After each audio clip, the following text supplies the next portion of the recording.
आणि आज बौद्ध पौर्णिमा, या बौद्ध पौर्णिमेचं तिहेरी महत्व आहे. तिहेरी महत्व याच्यासाठी बुद्धांना आज संपूर्ण विश्वाला ज्ञान देणारे तथागत गौतम बुद्ध यांचा जन्मही या वैशाख पौर्णिमेला झाला. त्यांना ज्ञानप्राप्ती ही सुद्धा वैशाख पौर्णिमेला झाली आणि त्यांचं महानिर्वाण हे सुद्धा वैशाख पौर्णिमेला झालं. आणि जगामध्ये एखादा जीव जन्माला असा यावा की एखादा दिवस त्याच्या आठवणीने तो साजरा करावा लागावा आणि तोही संपूर्ण विश्वाला. आणि खरं महानपण, खरं मोठंपण यामध्ये आहे. म्हणून एका वंदनेने आम्ही या कार्यक्रमाची सुरुवात करतो. नमस्कार घ्यावा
जन्म झाला.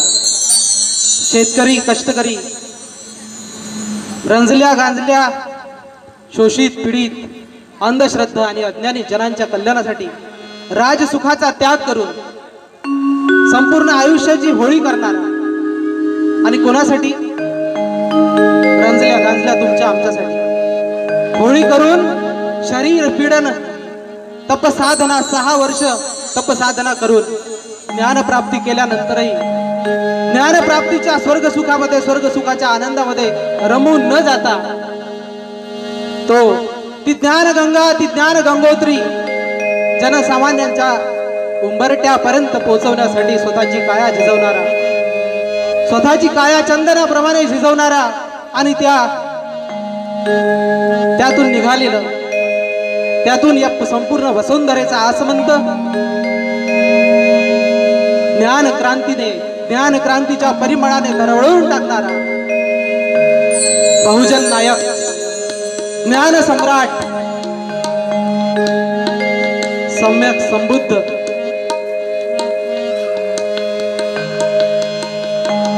तथागत गौतम बुद्ध याच्या समोर संपूर्ण जग नतमस्तक होत आहे.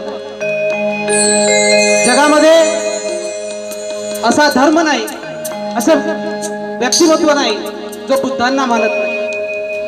जगात हा एकमेव विचार असा आहे की ज्याला अजूनही कोणी खोडलेलं नाही, ज्याला कोणीही नकारलेलं नाही. आणि म्हणून संपूर्ण विश्व याच्या समोर नतमस्तक होते. आणि मला तर आनंद वाटतो, या गोष्टीचा अभिमान वाटतो, गर्वाने छाती फुलून येते कधी कधी की माझ्या या मातृभूमीने जन्माला घातलेलं एक पुष्प आणि त्या पुष्पाने, त्या एका जीवाने असं काही ज्ञान जगाला सांगितलं की ते संपूर्ण विश्वाने स्वीकारलं, संपूर्ण विश्वाने स्वीकारलं, त्याला अंगीकारलं आणि अंगीकारून आपला उद्धार करून घेतला. आज जगातील 2.5 ते 3 अब्ज लोक, एका माणसाची ताकद किती असावी. जगातील 2.5 ते 3 अब्ज लोक या विचारधारेनं चालतात आणि म्हणून ही विचारधारा श्रेष्ठ आहे. आणि मला यामध्ये अजिबात शंका नाही की पुढे येणाऱ्या काळामध्ये जसजशी बुद्धी विकसित होईल, जसजसा बुद्धीचा विकास होईल, जसं जसं ज्ञान परिपक्व होत जाईल, तसा तसा बुद्धांचा आदर वाढल्याशिवाय राहणार. आणि म्हणून वैशाखी पौर्णिमा प्रथम वंदन आपल्याला बुद्धांना करावं लागतं. आज नाही, याच्या पुढेही जोपर्यंत ही मानवजात आहे तोपर्यंत या गौतमाला वंदन केल्याशिवाय पर्याय राहणार नाही. आणि ही वैशाखी पौर्णिमा तोपर्यंत साजरी होईल, तोपर्यंत साजरी होत जाईल जोपर्यंत हे सूर्य चंद्र तारे या आसमंतात आपल्याला दिसतात. आज बुद्धांना जाऊन, बुद्ध जन्माला येऊन इसवी सन पूर्व 563 वर्षापूर्वीची गोष्ट आहे. आणि आज 2024 किती वर्ष झाले सांगा बरं? किती वर्ष झाले अंदाजे? 2568 वर्ष झाले. आणि 2568 वर्षानंतरही ज्याची आठवण आम्हाला आहे आपल्या घरातल्या कोणा माणसाची आपल्याला आठवण नाही. आणि म्हणून त्याच्यामध्ये ती श्रेष्ठता आहे, त्याच्यामध्ये तो गुण आहे. आणि म्हणून आपल्याला हे एक सुंदर गीत, सुंदर वंदना शांती दूताच्या वैभवशाली जाऊनिया आश्रमा, जाऊनिया आश्रमा, प्रथम नमो गौतमा चला हो, प्रथम नमो गौतमा, बुद्धांच्या जन्मानार्थ गौतमा चला हो, प्रथम नमो गौतमा. जगामध्ये शांतीदूत जेव्हा जेव्हा ही मानवता संकटात येत आहे, जगामध्ये 2च पर्याय शिल्लक उरलेले. एक युद्ध, नाही तर दुसरा तथागत गौतम बुद्ध. 2च पर्याय, एक तर युद्ध स्वीकारा, नाही तर बुद्ध स्वीकारा. तथागताची तत्वप्रणाली आचरणाची मुभा मिळाली, जीवानंदे आज बहरली वैशाखी पौर्णिमा, वैशाखी पौर्णिमा. प्रथम नमो गौतमा चला हो, प्रथम नमो गौतमा, प्रथम नमो गौतमा चला हो, प्रथम नमो गौतमा. या मानवते एक युद्ध स्वीकारा, नाही तर बुद्ध स्वीकारा. आज जिकडे तिकडे जाऊ द्या तुम्ही, आज जिकडे तिकडे जर पाहाल सगळीकडे जीव घेणी स्पर्धा लागलेली आहे. स्पर्धा कशाची? एकमेकामध्ये माणसामधलं माणूस पण हरवत चालले आणि हरवत जाऊन तिरस्कार, एकमेकाचा तिरस्कार, एकमेकाचा द्वेष, आणि हे द्वेषाचं युद्ध आहे. या द्वेषाच्या युद्धातून हे जर द्वेष चालला हवा नसेल, हा जर द्वेष आपल्याला नको असेल, तर त्यातून वाचवणारा एकच शांतीदूत, आणि एकाच शांतीदूताचा विचार आपल्यापर्यंत येतो, तो म्हणजे गौतम बुद्ध. शुद्ध शिलाच मनाने पवित्र शरणम गाऊनी गान, मनाची पवित्रता जिथे आहे, करूया पावन आपले जीवन, होऊन सारे जमा, होऊन सारे जमा. प्रथम नमो गौतमा चला हो, प्रथम नमो गौतमा, प्रथम नमो गौतमा चला हो, प्रथम नमो गौतमा. भारत भूमीमध्ये गौतम बुद्धांचा जन्म झाला म्हणून भारत भूमीलाच या विचारांची गरज आहे असं नाही, संपूर्ण विश्वाला गरज आहे।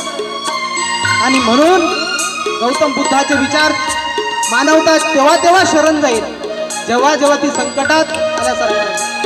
त्या बुद्धांनी केलं काय? माणसातला माणूस पण जागला, माणसामध्ये हीन दीनता, उच्च नीचता, शोषितता, पीडितता जी होती तिला वर आणण्याचं काम केलं। त्या बुद्धांच्या काळामध्ये, बुद्धांचा जेव्हा जन्म झाला त्या काळामध्ये आज जी परिस्थिती आहे त्याच परिस्थितीमध्ये हे सगळं नडलेपणा, पिडलेपणा, वैदिक हिंसा न भवती असा एक विचार होता। म्हणजे धर्मग्रंथाच्या आधारावर जर एखादी हिंसा केली तर ती हिंसा होत नाही। मग तुम्ही कितीही कोंबडे कापा, कितीही बकरे कापा, हा विचार होता। वैदिक हिंसा न भवती। पण बुद्धांनी सांगितलं हे खोटं आहे। तुम्ही कोणत्याही जीवाचा मत्सर करू नका, कोणत्याही जीवाचा द्वेष करू नका, कोणत्याही जीवाची हिंसा करू नका। आणि म्हणून गौतम बुद्ध आजपर्यंत जिवंत का? कारण त्या जीवनाला, त्या काळामध्ये त्यांनी एक सिद्धांत मांडला होता आणि तो सिद्धांत देव आणि दैव या महत्वाच्या गोष्टी। मला इथे सगळे बुद्धिस्ट लोक बसले की त्यांच्या व्यतिरिक्त कोणी आहेत? हात वर करा। बुद्धिस्टांच्या व्यतिरिक्त जर कोणी असेल इथे बसलेले, 1-2 जण या गावात, त्याच्यासाठी हिंमत लागते, ताकद लागते, या गोष्टीसाठी ताकद लागते। आणि ती ताकद, कारण बुद्धांना सगळे स्वीकारू शकत नाही। बुद्धांमध्ये किती ताकद आहे, बुद्धांच्या विचारामध्ये किती ताकद आहे। एक जपानचं उदाहरण घ्या। जपानने जेव्हा बुद्धांना स्वीकारलं 7 ऑगस्ट 1945 आणि 9 ऑगस्ट 1945 हिरोशिमा आणि नागासाकी या शहरावर जेव्हा अमेरिकेने अणुबॉम्ब टाकले आणि अणुबॉम्ब टाकून बेचिराग केलं त्या संपूर्ण जपान देशाला। पण आज जपान हा देश जगामध्ये अव्वल दर्जाचा आहे। जपान हा देश जगामध्ये विश्वाला मार्गदायी आहे का? कारण त्यांनी स्वीकारलं माझ्या गौतम बुद्धांना स्वीकारलं आणि गौतम बुद्धांच्या विचारांची प्रेरणा घेऊन त्यांनी संपूर्ण विश्वाला स्वतःचा उद्धार करून घेतला आणि संपूर्ण विश्वात आपलं नाव कोरलं। आणि यामुळेच बुद्धांचं नाव भारतामध्ये मागे पडलं। हे जेव्हा माझ्या बाबासाहेबांना समजलं, जेव्हा त्यांच्यावरती पाळी आली, तेव्हा बाबासाहेबांनी त्या धर्माला, त्या विचारांना पुनर्जीवन करून आत्मसात केलं आणि या गौतम बुद्धांना या भारतामध्ये, भारत भूमीमध्ये जिवंत केलं। गौतम म्हणूनही तू हाच माझ्या गुरुचा गुरु, हाच माझ्या गुरुचा गुरु, म्हणून तर किमान आपण या मानवाला वंदन। या मंगल प्रसंगी तुझला स्मरू, या मंगल प्रसंगी वैशाखीला स्मरू। गौतमा तुझ माझ्या गुरुचा गुरु, गौतमा तुझ माझ्या गुरुचा गुरु। या मंगल प्रसंगी तुझला स्मरू, या मंगल प्रसंगी तुझला स्मरू। गौतमा तुझ माझ्या गुरुचा गुरु, गौतमा तुझ माझ्या गुरुचा गुरु। एवढ्या मोठ्या ताकदीच्या माणसाला, बाबासाहेबांसारख्या बाबासाहेबांना क्रांती सूर्य म्हणतात, ज्ञान सूर्य म्हणतात। आणि त्या ज्ञान सूर्याने जेव्हा हे विचार अंगीकारले तेव्हा मृतपाय प्राय झालेला हा विचार पुन्हा नव्या उमेदीने पुढे आला। आणि एक दिवस मला सांगायला अभिमान वाटेल की या पृथ्वीवर प्रत्येक माणूस बुद्धांना अनुसरल्याशिवाय राहणार नाही। तुझे मोठेपण अंतरी जाणले, म्हणून माझ्या गुरु मानले। कान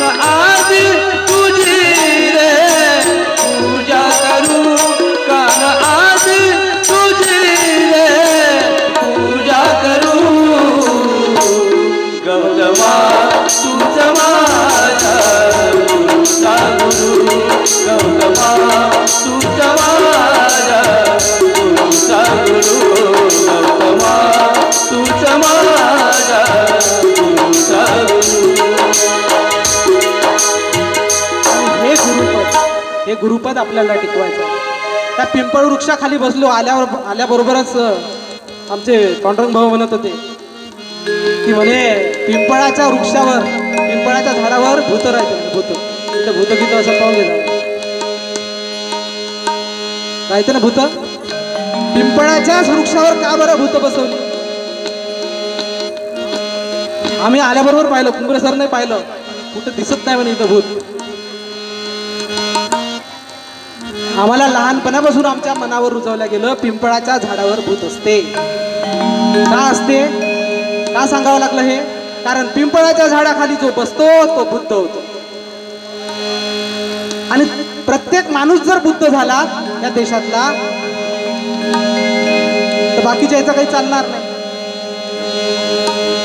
जे छळणारी जी यंत्रणा आहे किंवा लाताखाली राहिले पाहिजे, लोक माझ्या लातेखाली असले पाहिजे, या विचाराचे जे लोक आहे त्यांना त्यांचं ऐकेल. पिंपळाच्या पानावर पाहिले चित्र गौतमाचे पिंपळाच्या पानावर पाहिले चित्र गौतमाचे ज्योती वृक्षाने कथन केले ते चरित्र गौतमाचे पिंपळाच्या पानावर पाहिले चित्र गौतमाचे पिंपळाच्या पानावर पाहिले चित्र गौतमाचे.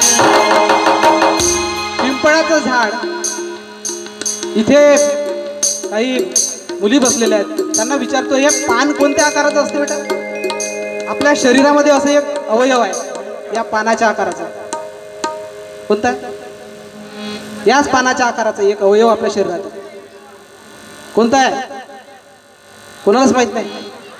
हार्ट आहे, हार्ट. त्याला मराठीत का म्हणतो आपण? दिल. हा पाच मराठीत दिल नाही म्हणत, तरी ते दिल माहित आहे. दिल दिया है जान भी देंगे, दिल दिया है जान भी देंगे हे माहित आहे. दिलाची जास्त जिकडे तिकडे दिलाची चर्चा जास्त राहते ना, त्याला हृदय म्हणतो आपण. हृदय त्याला म्हणतो हृदय, पण त्याला आपण नाव दिलं दिल. काही काही पोरं पोरी पिंपळाचं पान आपल्या वहीत फुकाट ठेवतात कोणाची तरी आठवण म्हणून. मैंने दिल दिया आहे म्हणजे माझं दिल तुझ्याजवळ ठेव असं. हे माझं दिल तुझ्याजवळ असू दे. मग खरंच याची रचना पहा, या झाडाची रचना पहा, ज्याला आयुर्वेदामध्ये राजा म्हटलेला आहे. याचे प्रत्येक गुण राजाचा गुण आहे, तरीही याच्यावर काय बसवले मावशी? काय बसवले याच्यावर? भूत बसवले. काहून बसवले? कारण याच्या संपर्कात जर तुम्ही गेले तर तुम्ही निश्चितच बुद्ध होता. आंब्याच्या झाडावर किंवा बाभळीच्या झाडावर कधी भूत बसवलं नाही, कधी भूत सांगितलं नाही. याला एक मानसिक कारण असते कोणत्याही गोष्टीला. कारण हा बुद्ध प्रसरला नाही पाहिजे, बुद्धांचे विचार लोकांपर्यंत गेले नाही पाहिजे, यासाठी ही षडयंत्र, हे रचना, अशा पद्धतीची रचना संपूर्ण समाजामध्ये निर्माण झालेली आहे. आणि म्हणून तुमचं आमचं कर्तव्य आहे, देव आणि दैव, देव आणि दैव ज्याला म्हणतो ते देव आणि दैव याला दूर करण्याचं काम माझ्या बुद्धांनी केलं. मागे एक महाराष्ट्रामध्ये एक वावटळ आली होती. आता या महाराष्ट्रामध्ये एक वावटळ आली आणि त्या वावटळीनं बरंच काही सावडून नेण्याचा प्रयत्न केला. बुद्धिष्ठान व्यतिरिक्त जे बसलेले आहेत आमचे बांधव, त्यांना सांगू इच्छितो, एक वावटळ आली आणि त्या वावटळीने पूर्ण सावडून नेण्याचा प्रयत्न केला.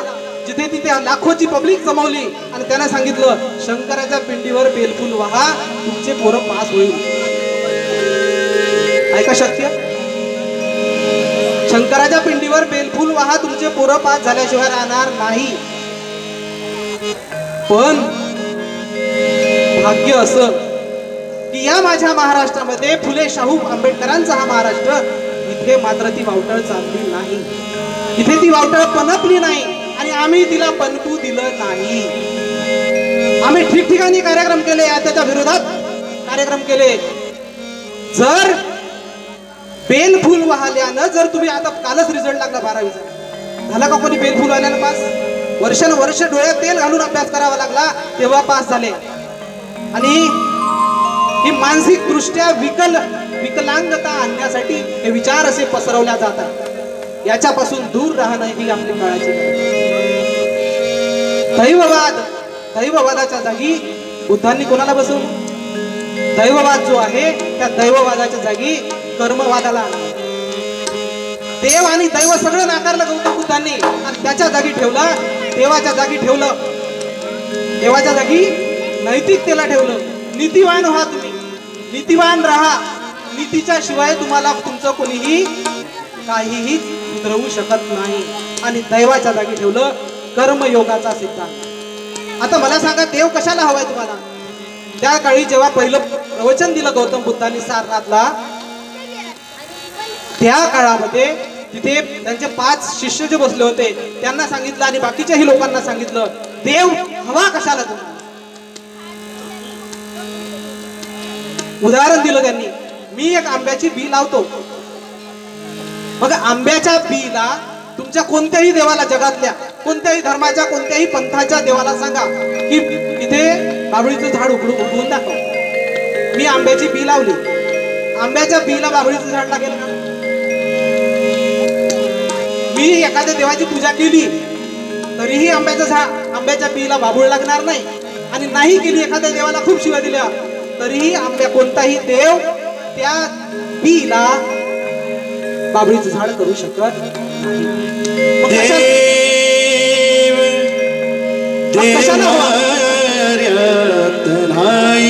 देवाच्या जागी कर्माला ठेव. देव नाही देवालय, देव देवार्यात नाही, देव नाही देवालय, देव तोरून नेईल अशी कोणाची पुण्याई. देव देवार्यात नाही, देव नाही देवालय, देव देवार्यात नाही, देव नाही देवालय. तुम्ही ज्ञान ग्रहण करा, अंधश्रद्धेला नका देऊ तारा, भावी जीवनाचा विचार करा, खास विज्ञानाची धरा. जनता माझी साधी भोळी, जनता माझी साधी भोळी, सांग संत सावता माळी. देव देवार्यात नाही, देव नाही देवालय, देव देवार्यात नाही, देव नाही देवालय.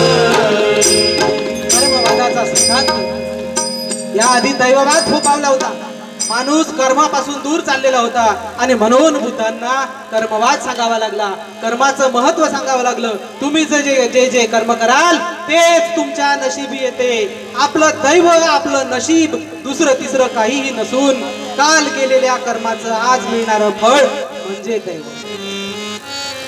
काल जे कर्म केलं असेल, काल दारू पिला असेल तर उद्या रोडवर ऍक्सिडेंट होऊन मेला म्हणजे तुझं ते कर्म होतं.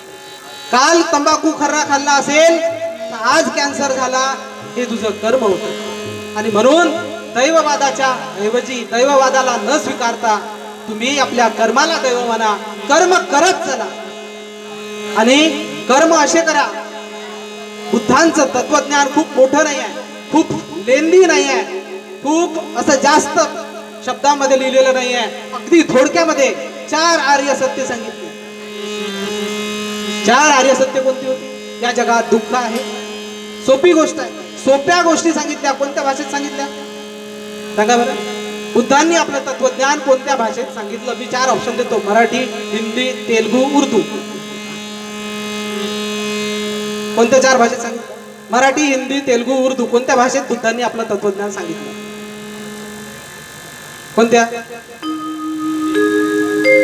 कोणत्या? हिंदीमध्ये सांगितलं म्हणते. आपण जे चौकट दिलेली आहे त्या चौकटीच्या बाहेर निघाले तयार नाही. 4 ऑप्शन दिलं तर 4 ऑप्शन पैकीच असं कोणतं तरी असं. आपण चौकटीत बसलेलो आहोत, चौकटीत, आणि म्हणून आपल्याला पुढचा विचार समजत नाही. कोणत्या भाषेत सांगितलं तत्वज्ञान? पाली भाषा. पाली भाषा ही लोकभाषा होती, लोकांची भाषा होती, जी लोकांना बोलता येत होती, लोकांना ती समजत होती. आणि त्या भाषेमध्ये काय सांगितलं? बुद्धांनी एक संदेश दिला सगळ्यांना. तुम्हा मला एक संदेश दिला: अत्तदीप भव. कोणता संदेश दिला? अत्तदीप भव. अंतरीचा दिवा उजळवा. बाहेरचे दिवे का शोधत बसतात? अंतरीचा दिवा उजळवा. हे 4 आर्य सत्य सांगितले. अष्टांग दुःख आहे, दुःखाला कारण आहे. कोणतंही दुःख तुमच्यापर्यंत आलं असेल तर त्याला कारण आहे. कारण आलं असेल तर त्याचा निरोध करता येतो, आणि निरोध हा कायमस्वरूपी करता येतो. ही 4 आर्य सत्य अतिशय सोप्या भाषेत आणि थोडक्यात सांगितलं. दुःख निवारण करण्यासाठी अष्टांग मार्ग सांगितले. अष्टांग मार्ग अतिशय सोपे: सम्यक दृष्टी, सम्यक संकल्प, सम्यक वाचा, सम्यक सांगा चौथं कोणतं आहे? सम्यक वाचा, सम्यक नाही माहीत. आणि आम्ही चाललो बुद्ध जयंती साजरी करायला. काय करत आहोत आम्ही साजरी? बुद्ध जयंती साजरी करत आहोत. सम्यक कर्म, सम्यक उपजीविका, सम्यक व्यायाम, सम्यक स्मृती, आणि सम्यक शेवटीचा आहे सम्यक समाधी. अतिशय सोप्या भाषेत 10 शील सांगितले. सत्य, अहिंसा, स्थैर्य, अपरिग्रह. नदीवर झोपू नका, अवेळी जेवू नका. या जे महत्वाच्या गोष्टी आपल्या जीवनासाठी.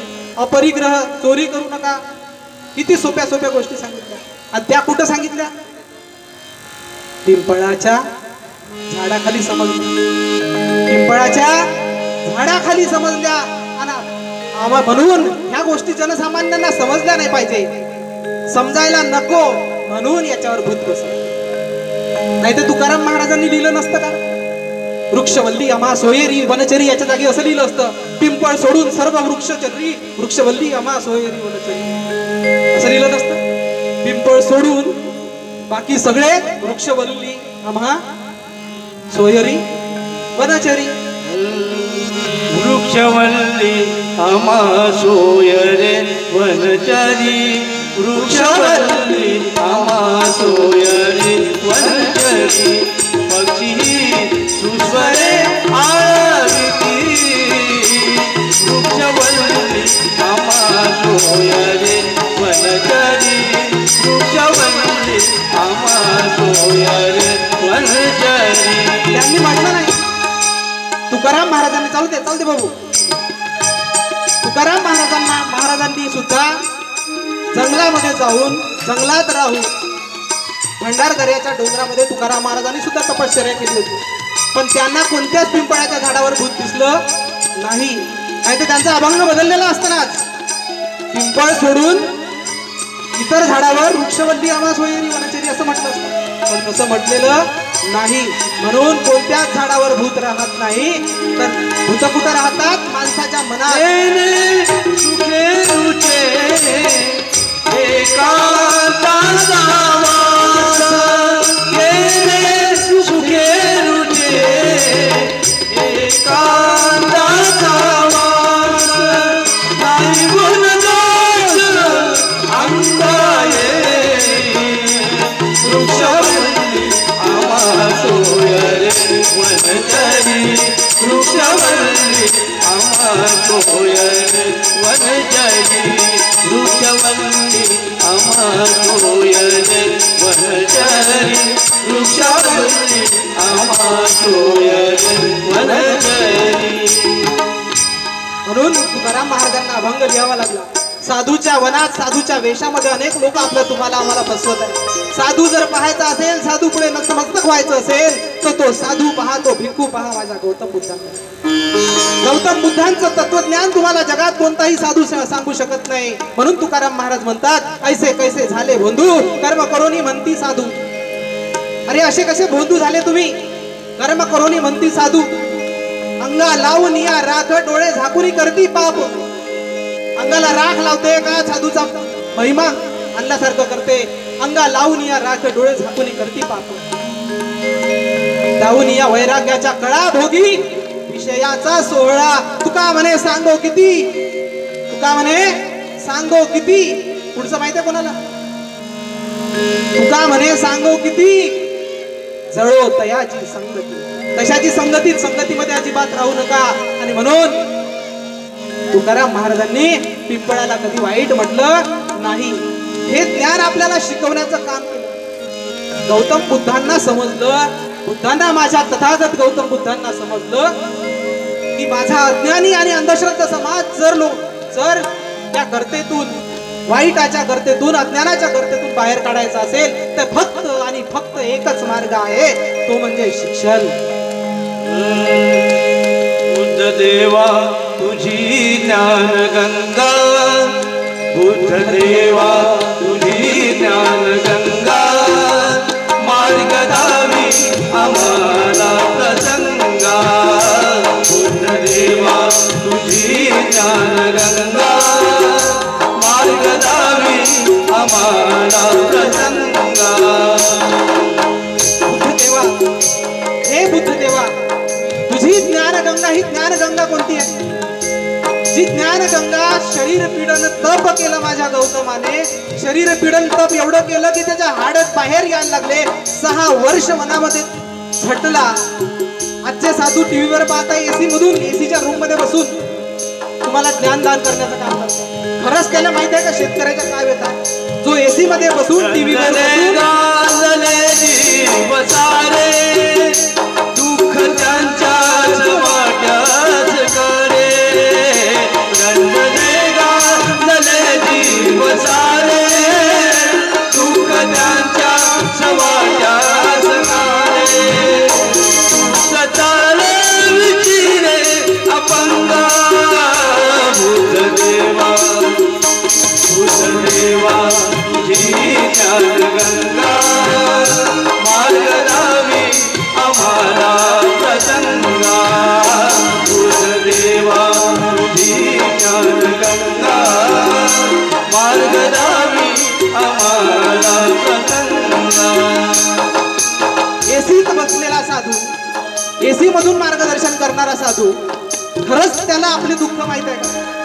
खरंच त्याला या शेतकऱ्याचं, शेतमजुराचं, कष्टकऱ्याचं काय दुःख आहे, कुठे त्याचं दुखते आणि कुठं औषध लावायचं त्याला माहिती आहे का?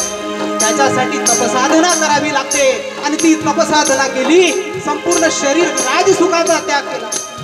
राजसुखाचा त्याग कोणासाठी केला? तो तर राजाचं पोरग होतं, त्याला काही गरज होती? राजाचं पोरग असून त्यानं पाहिलं की माझे लोक हे, जे माझे सामान्य शेतकरी लोक आहेत, शेतमजूर लोक आहेत, ते अज्ञान आणि अंधश्रद्धा आहे। याच्यामुळे आपलं अज्ञान आणि आपली अंधश्रद्धा हीच लोकांची, काही लोकांची पोट बँक आहे। लक्षात ठेवा। कोणता शब्द वापरतो मी? माझा शब्द ऐकू आला का बरोबर?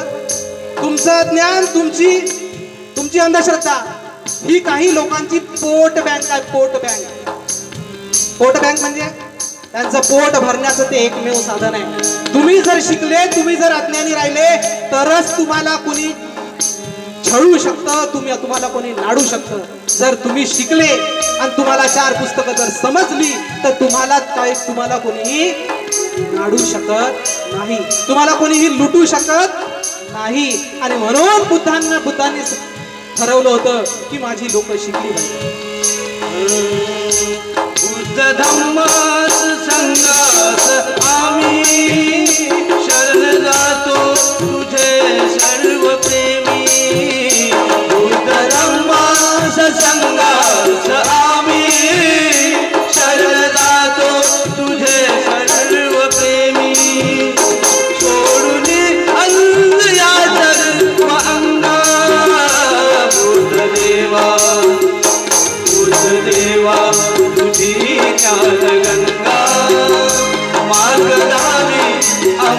आम्हाला प्रसंगा बुद्धदेवा तुझी ज्ञानगंगा मार्ग लावी आम्हाला प्रसंगा. बुद्धांचा एक अनुयायी होता आणि एक अनुयायी एक तक्रार घेऊन बुद्धांकडे गेला एकदा आणि बुद्धांना सांगत आहे, म्हणते माझ्या गावात चला बरं. तुम्ही एक तरुण पोरगा होता, बुद्धांच्या विचारांनी प्रेरित झालेला होता आणि तो यांच्याकडे आला आणि म्हणाला, म्हणते माझ्या गावात चला, माझी तक्रार आहे. काय तक्रार आहे बाबा तुझी? नाही, माझ्या गावामध्ये मी शिक्षणाचा प्रसार आणि प्रचार करू इच्छितो, पण काही लोक, एकही माणूस ऐकायला तयार नाही, एकही बाई ऐकायला तयार नाही, तुम्ही चला. आणि बुद्ध गेले.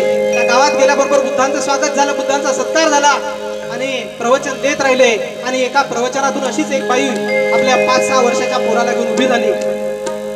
त्या 5-6 वर्षाच्या मुलाला घेऊन उभी झाल्यानंतर ती बाई म्हणते, प्रश्न विचारते की महाराज मला एक सांगा की ह्या माझा पोरग 5 वर्षात झालाय, याचं शिक्षण कोणत्या वर्षापासून सुरू करायला पाहिजे? कोण म्हणताय? एक माय म्हणत आहे, संन्याशाला विचारत आहे, ज्ञान प्राप्त झालेल्या बुद्धांना विचारत आहे की माझ्या मुलाचं शिक्षण कोणत्या वर्षी सुरू करायला पाहिजे.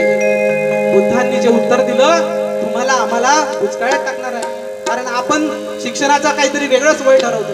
बुद्धांनी सांगितलं तुला उशीर झालाय माते, तुला उशीर झालाय तुझ्या पोराला शिकवायला. का उशीर झालाय? तुझं मुलाचं शिक्षण 5 वर्ष लेट केलंय. बापरे, 5 वर्ष लेट? माझं पोरग 5 वर्षाचं आहे. जन्मापासून त्याच्या शिक्षणाची सुरुवात व्हायला, कुठून सुरुवात व्हायला पाहिजे?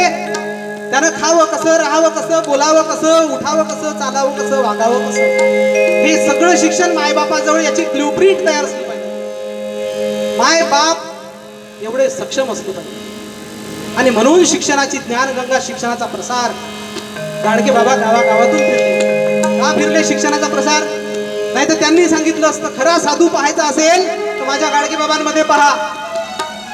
खरं ज्ञान जर तुम्हाला, जीवनाचं ज्ञान जर तुम्हाला दिलं असेल तर माझ्या गाडगे बाबांनी दिलं. त्यांनी लोकांना सांगितलं मोळी विका पण शाळा शिका.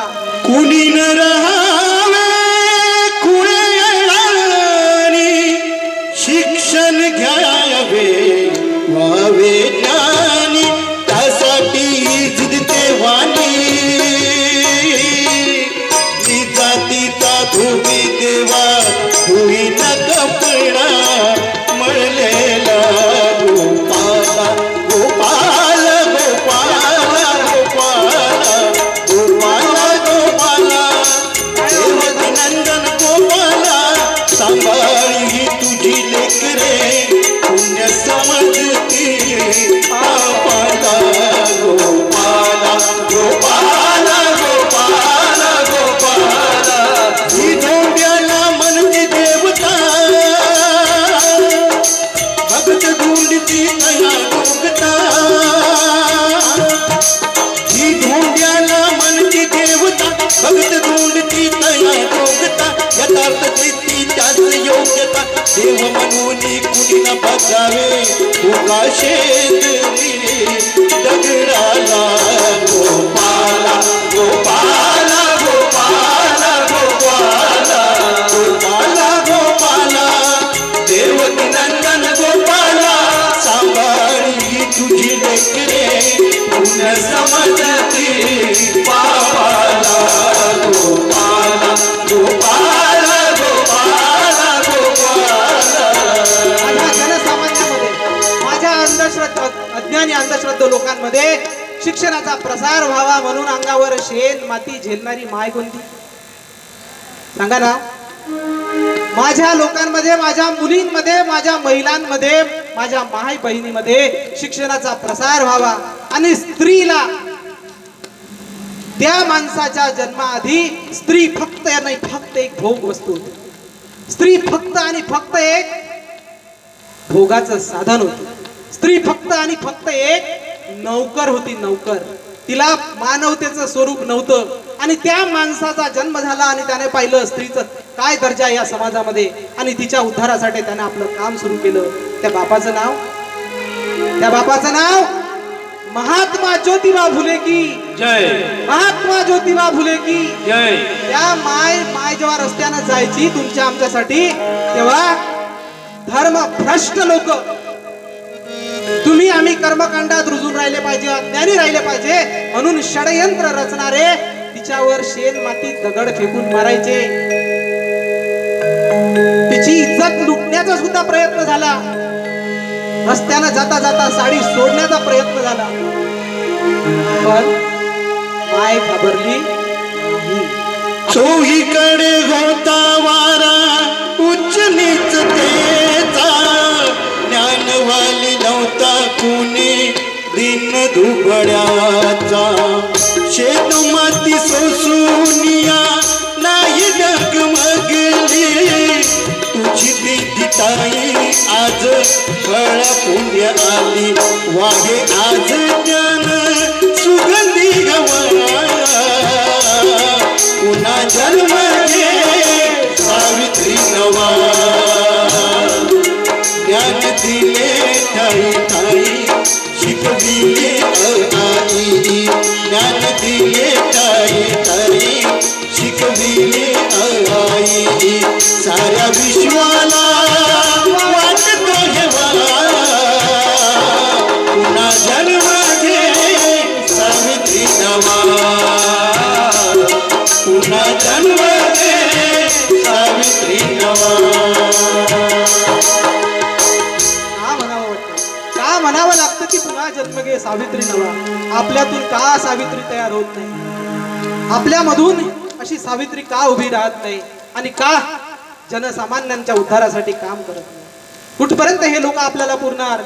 रस्त्यानं जाता जाता शेण मारलं, धाडकन अंगावर शेण येऊन पडलं, माय तरी रस्त्यानं पुढे चालली शेण पुसलं. कोणीतरी चिखल फेकलं धाडकने बकेट, ते सुद्धा पुसलं आणि माय वाड्याकडे चालली, पुढे गेली. कुणीतरी असं प्लॅनिंग झालेलं होतं की हिला त्या वाड्यापर्यंत जाऊ द्यायचं नाही. आज काही वाड्यापर्यंत जर पोहोचली तर उद्या ही स्त्री, ही बाई आपल्या सेवेत राहणार नाही. आणि म्हणून तिला वाड्यापर्यंत न जाऊ देण्यासाठी थोडी पुढे चालली आणि झारखने एक मोठा दगड आला आणि मायच्या कानशिलात बसला. माय विव्हळली, तेही पुसलं आणि शेवटी वाड्यापर्यंत गेली. वाड्यात 6 मुली आलेल्या होत्या. ह्या लोकांनी जातीसाठी कामं केले नाही. कोणत्या जातीच्या मुली होत्या त्या 6 माहित आहे? 4 ब्राह्मण होत्या, 1 धनगर होती आणि 1 तेली होती. 6 मुली. तो कोणत्या जातीचा? आपला बाप माळी जातीचा होती. त्याच्या जातीचे कोणीतरी नाही. बाबासाहेबांची कोणती जात होती? बाबासाहेबांचे गुरु कोण? तिथे जातीचा गुरु होता का? नाही. तिथे गुरु कोण? ज्योतिबा फुले. ज्योतिबा फुल्यांचे गुरु कोण? शिवाजी महाराज. हेही त्यांच्या जातीचे नाही. शिवाजी महाराजांचे गुरु कोण? कोण? जगद्गुरु तुकाराम बाबा, तुकाराम महाराज. तुकाराम महाराजांचे गुरु कोण? तथागत गौतम बुद्ध. ही गोल गोल फिरणारी, गोल फिरणारं हे ज्ञान आहे. येऊन जाऊन याला जात पात धर्म पंथ संप्रदाय आडवा येत नाही. आपली माय त्या वाड्यात पोहोचली शेवटी आणि 6 मुली आलेल्या होत्या. त्या मुलींना शिकवणं सुरू केलं आणि त्या मुलींच्या हातामध्ये अक्षर लेखणी घेऊन काळ्या पाटीवर पांढरे अक्षर काढणं सुरू झाले. आणि जसे अक्षर सुरू झाले, काळ्या दगडावर, दगडाच्या पाट्या होत्या, काळ्या दगड्यावर पांढरे अक्षर उमटणं सुरू झाले. आणि माय आपली पाहत होती, हातामध्ये घेऊन गिरवत होती आणि पोरींना सांगत होती, मुलींनो असं काढा तसं काढा. आणि हळूहळू मुलींना समजलं असा काढायचा, तसा काढायचा. मुली हळूहळू काढायला लागल्या. आपली माय एका कोंड्यात बसते आहे आणि तिच्या डोळ्यात पाणी आहे आणि ती पाणी घेऊन जेव्हा आपली माय त्या मुलींकडे पाहते आहे तेव्हा हळूच एका मुलीचं लक्ष गेलं आणि ती मुलगी म्हणते, बाई तुम्ही रडता का?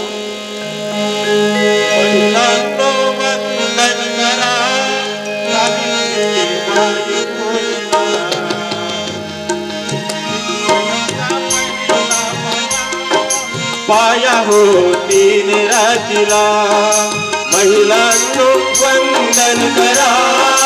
सावित्री बाई फुलला शिक्षणाचा पहिला पाया. पाया होती निराजिला.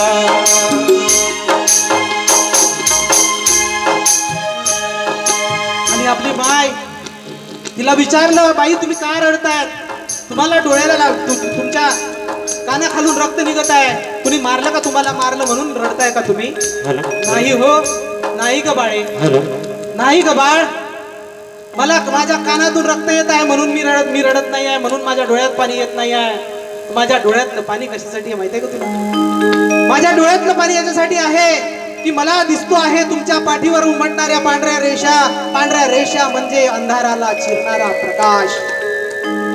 एक दिवस या अंधाराला तुम्ही चिरल्याशिवाय राहणार नाही, तुमच्याही आयुष्यात प्रकाश आल्याशिवाय राहणार नाही.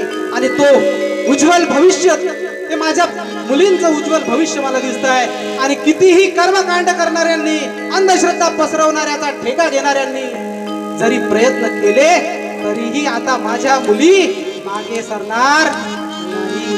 म्हणून या मायेचे उपकार आपण विसरू शकतो. सरकारी हुद्द्यावर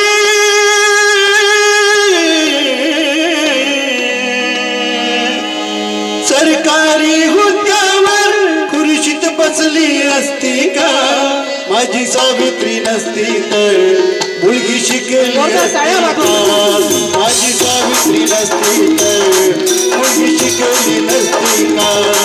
सरकारी हुद्द्यावर खुर्शीत बसली असती का सरकारी हुद्द्यावर खुर्शीत बसली असती का माझी सावित्री नसती तर मुलगी शिकली असती का माझे ज्योतिबा नसते तर मुलगी शिकली असती का. मुलगी घराबाहेर पडली तर पालक घरायत मुलगी शाळेत गेली तर धर्म उडायचा. फक्त तुला आणि मुलं हे विसरली असती का फक्त तुला आणि मुलं हे विसरली असती का माझी सावित्री नसती तर मुलगी शिकली असती का माझी रमाई नसती तर मुलगी शिकली असती का माझे ज्योतिबा नसते तर मुलगी शिकली असती का बाबासाहेब नसते तर मुलगी शिकली असती का. हा विचार करणारा प्रश्न, हा विचार करायला लावणारा प्रश्न आहे. बाप ज्योतिबा नसता, माय सावित्री नसती, माय सावित्रीने काम केलं नसतं शिक्षणासाठी. हे सगळे शिक्षणाचा प्रचार आणि प्रसार करणार.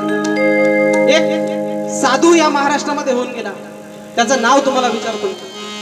एक साधू असा होऊन गेला का त्याची खूप दाढी वाढलेली आहे, चित्र डोळ्यासमोर आला. धन्यवाद मावशी, आम्ही तसे पैसे घेत नाही, पण तुमचं पहिल्यांदा ह्या स्टेजवरून माझा हात पुढे गेला. कोणीतरी मावशीनच पहिले पैसे 50 रुपये काहीतरी आणून दिले, तिचे पैसे घ्यावं नाही असं वाटलं नाही.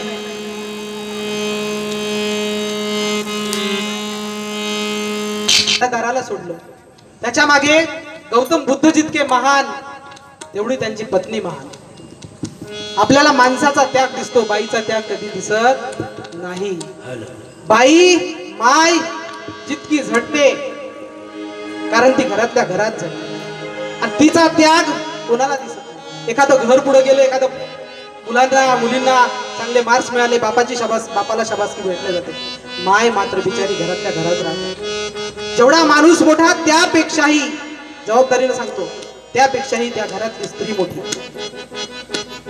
त्या घरातली स्त्री मोठी कारण तिने आपल्या संपूर्ण स्वप्नांचा चुराडा करत त्याच्यामध्ये लीनत्व पत्करलेलं असते, आणि म्हणून तो माणूस मोठा होतो. यशोधरा घरातल्या घरात, मनातल्या मनात पुढत होती. जेव्हा त्याग केला गौतमांनी, जेव्हा गौतमांनी त्याग केला आपल्या घराचा, आणि तेव्हा सासरा विचारत आहे यशोधरे, सासऱ्याला सांगते ती मोठ्या धीराने सांगते, संपूर्ण घराला सावरून घेतलाय यशोधरेने. कारण हा सिद्धार्थ घर सोडून निघून गेलेला आहे. आणि सासरा विचारत आहे, सासरा तिचं धैर्य पाहून तिला सांगतोय, धीरा है यशोधरे तू, धीरा है यशोधरे तू, तेरे जैसा धैर्य मैं कैसे धरूं, धीरा है यशोधरे तू, तेरे जैसा धैर्य मैं कैसे धरूं, तू ही बता अब मैं उसके लिए क्या करूं. का म्हणतोय सासरा? शुद्धोधन राजा आणि यशोधरेमध्ये हा संवाद चाललाय. शुद्धोधन राजा म्हणतोय, धीरा है यशोधरे तू, किती धैर्यवान आहे. या संकटातून नवरा निघून गेला घरातून तरी तुला काही वाटत नाही आहे, तू अशी ढासळली नाही आहे, किती महान आहे तू. धीरा है यशोधरे तू, ऐसा धैर्य मैं कैसे धरूं, तू ही बता मैं उसके लिए क्या करूं. तू सांग मी त्यासाठी काय करू, कुठून आणू? उनकी सफलता मनाओ मन से तात तात बाबा, उनकी सफलता मनाओ तुम मन से, सिद्धी पाकर जल्द लौटे हो वन से. अशी फक्त एक मनातली मनोकामना करा की स्वामी लवकर घरी आले पाहिजे, माझे नाथ घरी लवकर आले पाहिजे. आणि हीच आपण एक कल्पना करू शकतो. हे करा फक्त, पण मनातून मात्र घरच्या सगळ्याला सावरून घेते. घरची स्त्री सुद्धा, प्रत्येक घरातली स्त्री माझी माय, माझी बहीण त्याच तोडीची आहे. ज्या तोडीची यशोधरा होती त्याच तोडीची आज इथे माझ्या समोर बसलेल्या माय बहिणी सगळ्या त्याच तोडीच्या आहेत. पण तुमचा बुद्ध मात्र मला तुमच्या मध्ये सावित्री रमाई पाहू द्या, मला तुमच्या मध्ये सावित्री रमाई पाहू द्या. डोळ्या पुढे उभी ती जिजाऊ राहू द्या, डोळ्या पुढे उभी ती जिजाऊ राहू द्या. मला तुमच्या मध्ये सावित्री रमाई पाहू द्या, मला तुमच्या मध्ये सावित्री रमाई पाहू द्या, मला तुमच्या मध्ये सावित्री रमाई पाहू द्या. आपल्याला समजावून सांगितलं की तुम्ही लवकर आले पाहिजे, एवढं करा. पण तिच्या मनात काहीच शल्य नव्हतं. ती आपल्या मैत्रिणीला बोलावते आणि आपल्या मैत्रिणीला सांगते, स्वामी सिद्धि हेतु स्वामी गए, यह है बड़े गौरव की बात. शब्दांकडे लक्ष द्या. सिद्धि हेतु स्वामी गए, चल द्या. सिद्धि हेतु स्वामी गए, यह है बड़े गौरव की बात, पर चोरी चोरी गए यह बड़ा है. माझ्या स्वामींनी माझा घात केला. सिद्धि हेतु स्वामी गए, यह बड़ी गौरव की बात, पर चोरी चोरी गए यह बड़ा है घात. माझा घात करून गेले. सखी तू ही बता, त्या मैत्रिणीला ती सांगते यशोधरा, सखी तू ही बता, अगर वो मुझसे कहकर जाते तो क्या मुझे वो अपनी पथबाधा पाते? अगर वो मुझसे कह के जाते तो क्या वो अपनी पथबाधा पाते? तूच सांग मैत्रिणी. तर जर त्यांनी मला सांगितलं असतं, मला सांगून गेले असते तर का मला त्यांच्या रस्त्यातला रोडा, रस्त्यातला दगड मी त्यांच्या रस्त्यात आली असते. स्वामी नाथ तुम जाओ पर लौट आओगे, नाथ तुम जाओ पर लौट आओगे, बिना मेरे अपराध मुझे छोड़ कैसे पाओगे, बिना मेरे अपराध तुम छोड़ कैसे पाओगे. मनातल्या मनात कुढन आहे, कुढन. मनातल्या मनात ती स्वतःच्या उद्विग्न अवस्थेमध्ये स्वतःला ती त्रास करून घेते आहे. पण घर सुद्धा हम सहती है, चुप रहती है, कैसी ये लाचारी है. चुप चुप रहना, सब कुछ सहना, इसका ही नाम तो नारी है. नम सहती है, चुप रहती है, ऐसी लाचारी है. गम सहती है, चुप रहती है, ऐसी ये लाचारी है. गम सहती है, चुप रहती है, कैसी ये लाचारी है. सब कुछ सहना, कुछ नहीं कहना, उसका ही नाम तो नारी है. गम सहती है, चुप रहती है, ऐसी ये लाचारी है. संपूर्ण भाग. एकदा घरातला बाप आत्महत्या करू शकतो, घरातला बाप आत्महत्या करू शकतो, पण मुलांची माय कधी आत्महत्या करत नाही. पाहिलं उदाहरण तुम्ही कधी? हात वर करा एखाद्याने उदाहरण पाहिलं म्हणून की एखाद्या स्त्रीने आपले मुलं बाळ सोडून कधी आत्महत्या केली. कधीच करत नाही. म्हणून जेव्हा जेव्हा बुद्धांसमोर गौतमांसमोर नतमस्तक व्हाल त्या आधी यशोधरे समोर सुद्धा नतमस्तक व्हाल. कारण स्त्रीचा त्याग, माझ्या रमाईने काय त्याग केला माहिती? 100 रुपये गौऱ्या थापून चरितार्थ चालवून जी 100 रुपये आपल्या पतीला आपल्या नवऱ्याला इंग्लंड अमेरिकेमध्ये पाठवणारी एक महामाता माता रमाई काय त्याग केला. माता रमाई आपल्या नवऱ्याला पत्रात लिहिते, कितीही दुःख झाले तरी स्वामी, तरी साहेब, मी सक्षम आहे सहन करायला. पत्रात लिहते रमा, माझी चिंता न करता शिका. पत्रात लिहते रमा, माझी चिंता न करता शिका. मी लेकरान सांभाळते, मी साहेब स्वतःला जपा, मी साहेब स्वतःला जपा. आपल्या नवऱ्याला इंग्लंड मध्ये शिकत असताना नवरा सुद्धा तेवढा चरित्रवान, तेवढा निष्कलंक असावा लागतो. उपाशी कधी मी श्रीपाद खाईन, पण उपाशी कधी मी श्रीपाद खाईन, पण तुमची नाम तुमच्या पाठीशी राहीन, तुमची नाम तुमच्या पाठीशी राहीन. साहेब, कितीही दुःख येऊ द्या हो, बाबासाहेब नसताना 3-4 मुलं मेले आणि त्यांचा अंतविधी माझ्या माय रमाईने केला. बाबासाहेबांना माहित नव्हतं आपली मुलं तिकडे मरत आहे आणि त्या मुलांच्या मरण्याचं दुःख काळजामध्ये झेलून माझी रमा 100 रुपये मला पाठवत. काय मूल्य असेल त्या 100 रुपयाचं माहित आहे तुम्हाला? काय मूल्य असेल त्या 100 रुपयाचं? किती उपकार या मानव जातीवर या रमाईच्या. उपाशी कधी मी श्रीपाद खाईन, पण तुमची नाम तुमच्या पाठीशी राहीन. करू नका हो परवा, सांभाळीत मी सर्वा. करू नका हो परवा, सांभाळीत मी सर्वा. तुमची रामूही रामूही बोलते स्वतः, तुम्ही तब्येतीकडे लक्ष द्या. बळ येईल तुमच्या तपा, मी आले करान सांभाळते.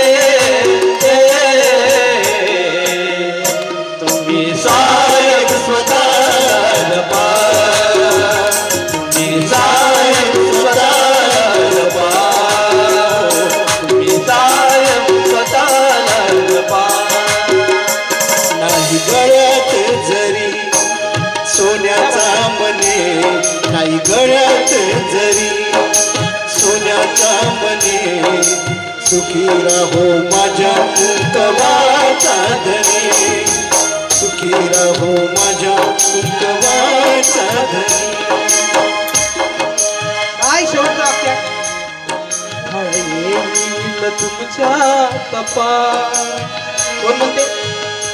एक बायको आपल्या नवऱ्याला म्हणते, येईल तुमच्या तपा. तुम्ही जे प्रयत्न करत आहात त्या प्रयत्नांना नक्की फळाले करा. येईल तुमच्या तपा, मी आले करा न सांभाळते. हो तुम्ही साहेब स्वतःला जपा, हो साहेब स्वतःला जपा, साहेब स्वतःला जपा. साहेब, तुम्ही स्वतःला जपा. नाहीतर एका गावामध्ये एक पॉलिसीवाला गेला, LIC होल्डर, LIC पॉलिसी काढणारा, आणि तो म्हणे, साहेब तुमची पॉलिसी काढा हो म्हणे. त्याची बायको अंदरून आवाज देते, मागच्या वर्षीच तर याची पॉलिसी काढली म्हणे तुम्ही, आणि म्हणत होते म्हणे हे मेला गेलं तर 10 लाख भेटते, पण त्याचेच तर काही भेटले नाही म्हणे अजून. पॉलिसीवाल्याला म्हणताय बाई, घरातली बायको म्हणताय की मागच्या वर्षीच पॉलिसी काढली, अजून हे मेल असतं नाही. आणि आता काय पॉलिसी कर म्हणता, हे काही मरत नाही, जाऊ द्या काही पॉलिसी काढत. बायकोचा दर्जा माणसाचा, बाईचा दर्जा माणसाचा दर्जा एकमेकांच्या प्रेमावर, एकमेकांच्या जिव्हाळ्यावर, एकमेकांच्या नात्यावर आणि एक स्त्री मोठी टिकली लावायची. नवरा बायकोचं नातं कसं असतं, मोठी टिकली लावायची. एकदा ती ऑफिस मध्ये गेली, तिची टिकली थोडीशी लहान झाली होती आणि रोज पाहणारे लोक थोडस लक्षात येते की मॅडम म्हणे तुम्ही काल मोठी टिकली लावून आली होती, आज कोण लहान टिकली आहे? नाही म्हणे ते आमच्या घरचं म्हणे दवाखान्यात भरती गेलं, आमच्या घरच्याला दवाखान्यात भरती केलं म्हणे. बरं बरं. पुन्हा 5-6 दिवसांनी गेली, त्याच्यापेक्षा थोडं टिकलीचा आकार कमी झाला होता. आज मॅडम कालच्या पेक्षा टिकली लहान झाली म्हणे तुमची, काऊन म्हणे? नाही म्हणे ते आयसीयू मध्ये गेलं म्हणे, आयसीयू मध्ये गेलं म्हणे ते. आणि त्याच्यानंतर 15 दिवसांनी आली, पहिल्या सारखीच मोठी टिकली लावून. मॅडम झालं वाटतं म्हणे दुरुस्त. हे तर गव्हाच गेलं म्हणे, हे दुसरं बाई म्हणे, दुसरी टिकली. हे नवरा बायको. उपाशी कधी मी श्रीपाद खाईन, पण तुमची राम तुमच्या पाठीशी राहील, तुमची राम तुमच्या पाठीशी राहील. करू नका हो परवा, सांभाळते मी सर्व, करू नका हो परवा, सांभाळते मी सर्व. काही परवा करू नका साहेब, सक्षम आहे. नवरा तिकडे काय शिक्षण घेता माहित आहे? भारतवर्षात कोणी हिंमत केली नाही आजपर्यंत. सुरुवातीला इंग्लंड मध्ये गेले, 3 वर्षाच्या बॉन्डवर गेले आणि ते उपकार त्या बडोद्याच्या सयाजीराव गायकवाडाचेही विसरता येत नाही. 3 वर्षाची स्कॉलरशिप दिली आणि तिकडे शिक्षण घेताय 3 वर्षामध्ये M A economics plus PhD. शक्य आहे कोणाला? बरं तिथून 2.5 वर्षात ते पूर्ण झालं. 5-6 महिने राहिले आणि 5-6 महिने राहिले म्हणून अमेरिकेमधून इंग्लंडमध्ये जाऊन तिथे विचार करताय मला MSc करायची. MSc आणि DSc 7 वर्षाचा अभ्यासक्रम. तिथे सुद्धा फॉर्म भरला. बारेट लॉ, ज्याला आपण LLB म्हणतो, त्याही पेक्षा मोठ्या दर्जाचं ते शिक्षण होतं. बारेट लॉ साठी सुद्धा फॉर्म भरला. पण उरले होते 4-5 महिने. शिक्षण काही पूर्ण झालं नाही, परत यावं लागलं. तिकडे नोकरी केली. भारतामध्ये येऊन 4 वर्षानंतर नोकरी केली. भारतामध्ये येऊन काय नोकऱ्या केल्या माहित आहे? शेअर मार्केटचं सजेशन देणारी कंपनी सुद्धा उघडली बाबासाहेबांनी. माहित आहे कोणाला? शेअर मार्केटचं ज्ञान पुरवणारी कंपनी सुद्धा बाबासाहेबांनी उघडली होती. विधी अर्थशास्त्र या विषयाचे प्राध्यापक म्हणून सुद्धा काम केलं. पण हे काम कशासाठी केलं? काम केलं मला माझ्या रंजल्या गांजल्या दीन दुबळ्या शोषित पीडित अज्ञानी अंधश्रद्धा लोकांसाठी मरायचं आहे. लई बळालं, लई बळालं माझ्या दुबळ पोरात, लई बळालं माझ्या दुबळ पोरात. बाबासाहेबांमुळे तुझ्यानी माझ्या घरात, बाबासाहेबांमुळे तुझ्यानी माझ्या घरात. लई बळालं माझ्या दुबळ पोरात, बाबासाहेबांमुळे तुझ्यानी माझ्या घरात, बाबासाहेबांमुळे तुझ्यानी माझ्या घरात. गुरु उडणारा पोरगा माझा साहेब झाला, तहसीलीतला मोठा आता नायब झाला. त्याचा दरारात सरकारी नोकरात, बाबासाहेबांमुळे तुझ्यानी माझ्या घरात, बाबासाहेबांमुळे तुझ्यानी माझ्या घरात. MSc आणि DSc ही पदवी अमेरिकेतून घेतली. PhD झाली, MA झालं, PhD झाली, MSc DSc झालं, बाराट लॉ झालं, अजून काय शिल्लक आहे?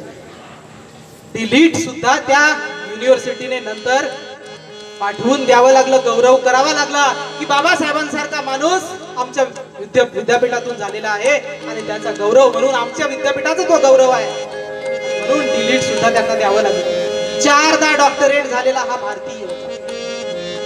बाबासाहेब 4दा डॉक्टरेट झाले आणि म्हणून त्यांच्यासाठी, त्यांच्या शिक्षणासाठी माझी रमाई इकडे खपते आहे. काय खपते आहे? घरामध्ये संयुक्त कुटुंब आणि त्याच्यातही गौऱ्या थापत आहे, शेण जमा करत आहे, शेण जळून गौऱ्या थापून त्या गौऱ्या विकत आहे आणि त्याच्यातून 100 रुपये काढते आहे आणि 100 रुपये वाचवून आपल्या नवऱ्याला विसरते. उपाशी कधी मी शिळीभात खाईल, पण तुमची राम तुमच्या पाठीशी राहील, तुमची राम तुमच्या पाठीशी राहील. करू नका हो परवा, सांभाळीत मी सर्व, करू नका हो परवा, सांभाळीत मी सर्व. तुमची रामोही रामोही कोणते स्वतः. आपल्या बायकोनं दिलेली ताकद होती आणि म्हणून ही महामानव आपल्यासाठी, तुमच्या आमच्यासाठी जगू शकली. आज जाताना एकच संदेश. किती वेळ चालू त्याचा कार्यक्रम? कारण पोलीस डिपार्टमेंटचे लोक बसलेले आहे आणि 11 वाजत आहे.